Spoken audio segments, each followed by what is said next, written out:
Haleluya, haleluya, haleluya. Salam saudaraku, Ratapan 3 ayat 22 sampai 23. Sebab kebaikan Bapa Yahweh itu tidak pernah berhenti, rahmat Bapa Yahweh yang tidak pernah berkesudahan selalu baru setiap pagi. Begitu besar kasih setia Bapa Yahweh di dalam kehidupan kita, dimanapun kita berada saudaraku pada pagi hari ini. Renungan pagi KPI Mayim Kaim pada hari Kamis tanggal 23 Desember 2021 atau pada tanggal 19 Tefet 5782 yang merupakan kelanjutan pembacaan renungan Torah kita, diambil dari kitab Kejadian 48 ayat 18 sampai 19 yang berkata demikian saudaraku.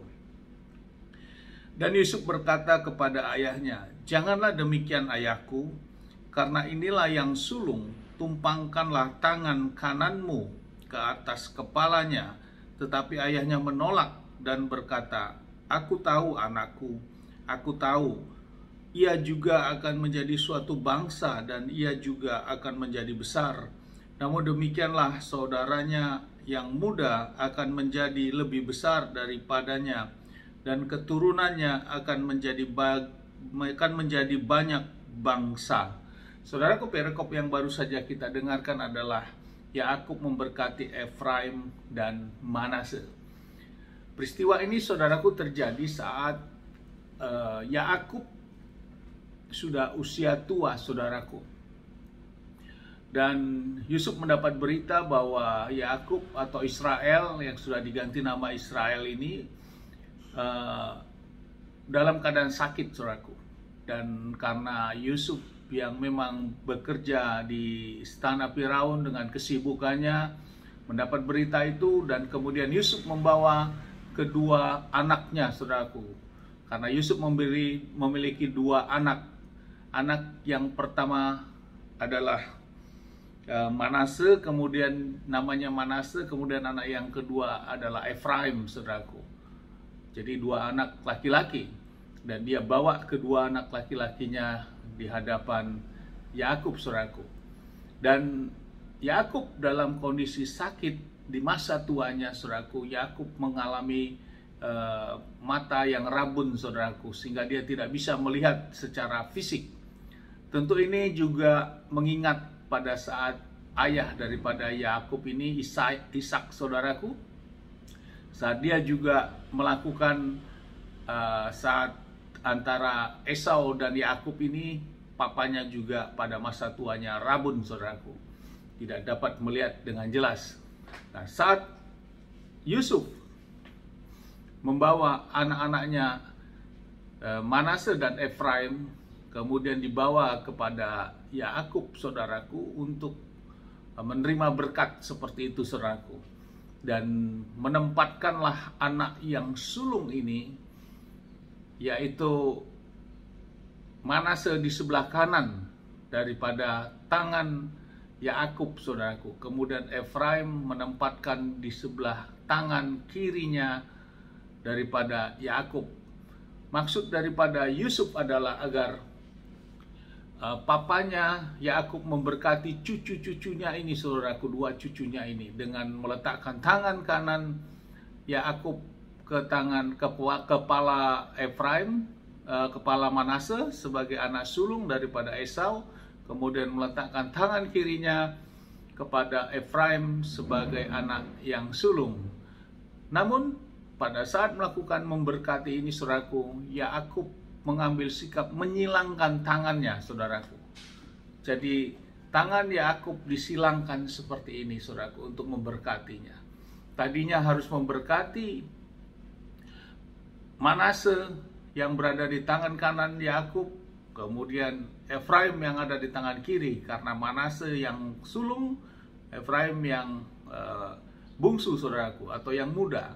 Namun Yakub bertindak menyilangkan tangannya. Jadi tangan kanannya memberkati kepada Efraim, tangan kirinya memberkati kepada Manase saudaraku. Hal ini juga akhirnya ditegur oleh Yusuf saudaraku. "Jangan demikian papa," mungkin seperti itu bahasanya. Karena yang tua adalah Manase, yang muda adalah Efraim. Namun Yakub berkata, "Aku tahu." Dan yang tetap, yang muda, yang tua tetap menjadi bangsa yang besar, namun akan lebih besar bangsa Efraim. Saudaraku, lewat renungan firman ini, saudaraku, bila kita lihat sikap daripada Yakub ini, pada saat peristiwa itu memang tidak ada hal yang memang kelihatannya sesuatu hal yang ganjil, saudaraku, karena sehingga Yusuf dia tahu bahwa anak yang paling tua itu harus memiliki otoritas hak kesulungan seperti itu, saudaraku, sehingga dia mengingatkan kepada Yakub untuk memberkatinya. Oleh karena dilakukan sikap menyilangkan tangan seperti ini, saudaraku, dan akhirnya terjadi hal itu.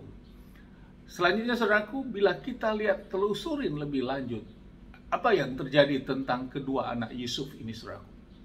Memang mereka akan menjadi bagian daripada anak cucu Israel yang mendapat berkat terhadap wilayah yang dijanjikan dari keturunan Yakub ini, saudaraku. Dan mereka, dua orang cucu dari Yusuf ini, masuk menjadi bagian mendapat wilayah tersebut. Namun selanjutnya dalam perjalanannya, ternyata Efraim, kitab suci mencatat di kitab Hosea 13 ayat 1, Efraim tercatat di sini melakukan kejahatan, saudaraku.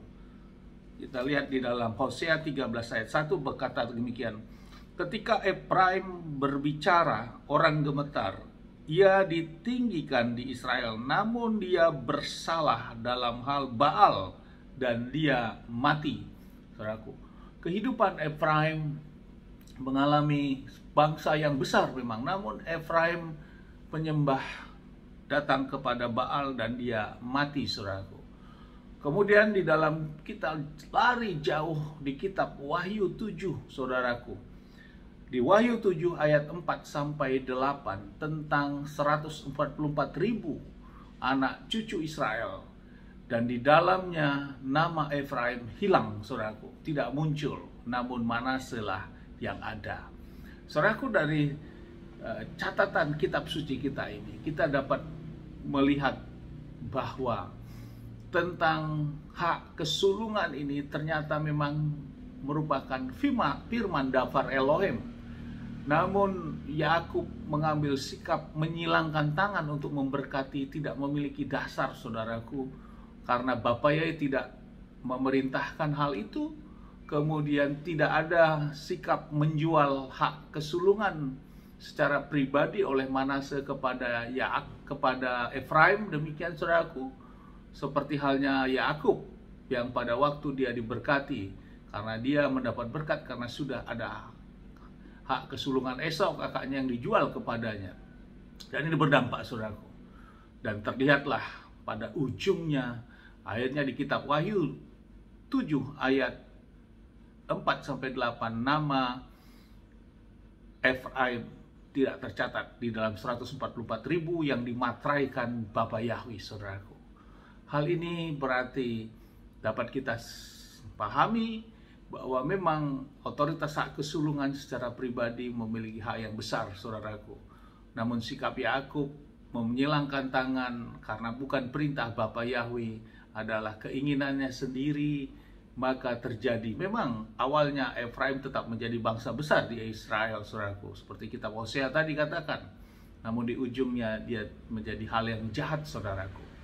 Hal ini yang menjadi renungan bagi kita, bahwa firman Bapa Yahweh, Dafar Bapa Yahweh, menyatakan tentang hak kesulungan itu adalah milikku dan harus melakukan penebusan terhadap hak kesulungan, dan hak kesulungan itu tetap, saudaraku, kecuali memang Bapa Yahweh berotoritas untuk menyampaikan langsung. Kalau tidak, maka hak kesulungan tetap berjalan, saudaraku. Akibatnya seperti ini, memaksakan untuk memberkati tangan kanan adalah adiknya Efraim dan tangan kiri adalah Manasye. Namun di ujungnya justru Efraim namanya hilang, tidak tercatat di dalam 144.000 yang ada termateraikan namanya. Amin, haleluya. Sukses besar buat kita, maju terus dalam iman.